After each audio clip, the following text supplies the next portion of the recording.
Tujuan pembelajaran pada hari ini, setelah peserta didik menyimak video pembelajaran, peserta didik dapat mengetahui sebab-sebab hijrah ke Yastrib dengan benar.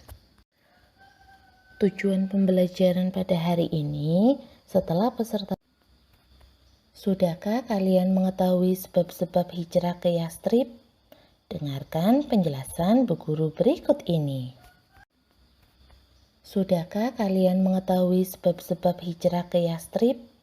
Dengarkan penjelasan bu guru berikut ini.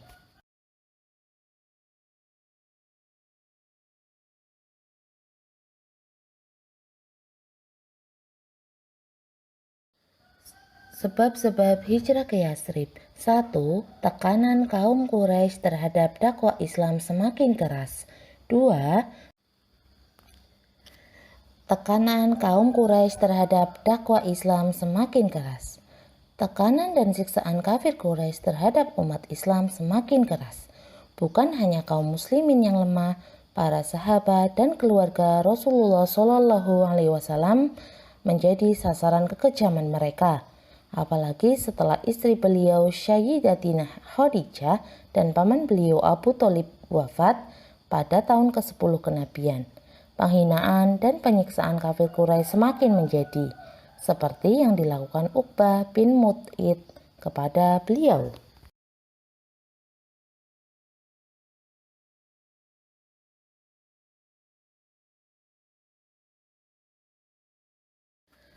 Ketika Nabi Muhammad SAW sedang bersujud di sekitar orang-orang Quraisy, Uqbah bin Mut'id datang. Penduduk Yastrib menerima dakwah Rasulullah.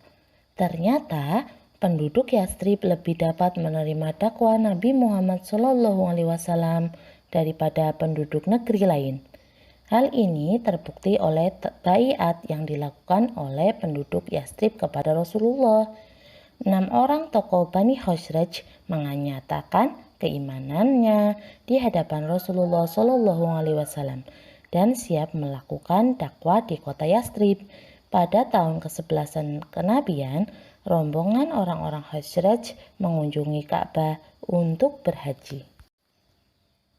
Dalam rombongan itu ada 6 orang tokoh Bani Khazraj. Mengetahui hal itu, Rasulullah mengajak mereka memeluk agama Islam. Ke-6 orang tersebut menyatakan diri masuk Islam. Mereka percaya bahwa Nabi Muhammad SAW adalah Rasul Allah seperti yang disebutkan dalam kitab orang Yahudi. Sepulang dari Mekah, ke-6 orang tersebut mendakwahkan ajaran agama Islam di Yastrib. Ternyata penduduk Yastrib dapat menerima dan menyambut dakwah Islam dengan baik.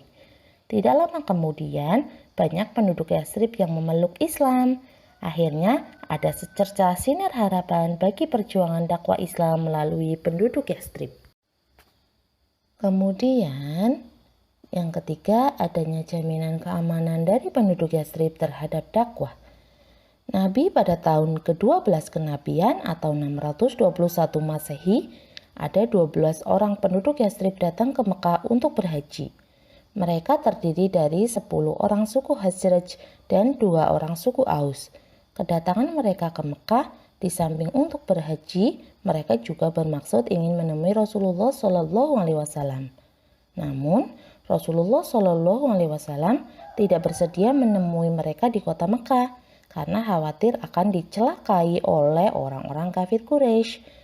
Akhirnya, Nabi Muhammad SAW bersedia menemui mereka di desa Aqobah, sebuah desa di dekat Mina pada suatu malam. Pada malam itu juga mereka melakukan baiat tanda setia kepada Rasulullah SAW. Penduduk Yastrib yang terkenal memiliki sifat ramah, lemah lembut, dan suka menolong itu berjanji untuk setia dan melindungi keselamatan dan keamanan dakwah Nabi SAW. Baiat tersebut dikenal dengan nama Baiat Aqobah pertama atau Baiat Aqobah al-Ula, atau juga bisa disebut Baiat Aqobah An-Nisa. Hal itu karena di antara mereka terdapat seorang wanita, yaitu Afra binti Ubaid ibnu Thalabah. Dia wanita Yastrib pertama yang baiat kepada Rasulullah SAW. Baiat adalah janji setia. Isi baiat Aqobah pertama, 1. Tidak mempersekutukan Allah. 2. Tidak berdusta. 3. Tidak mencuri. 4. Tidak membunuh anak-anak perempuan. 5. Tidak memfitnah. 6. Tidak melakukan hal-hal tercela. 7. Akan tetap setia kepada Allah dan Rasul-Nya. Setelah 12 orang berbaiat di hadapan Rasulullah SAW, mereka meminta agar beliau mengutus salah seorang sahabat untuk mengajarkan Al-Quran dan menjadi imam kaum muslim di Yastrib. Untuk itu Rasulullah SAW mengutus Mus'ab bin Umair agar berangkat ke Yastrib bersama mereka.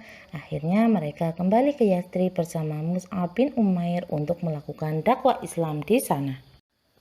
Nah, demikian baru Bu Guru jelaskan sebagian sebab-sebab Nabi Muhammad beserta rombongannya hijrah ke Yastrib.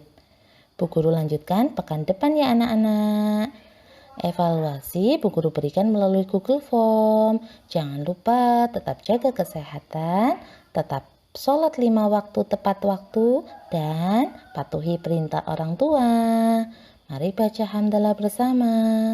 Alhamdulillahirabbil alamin. Bu Guru akhiri. Wassalamualaikum warahmatullahi wabarakatuh.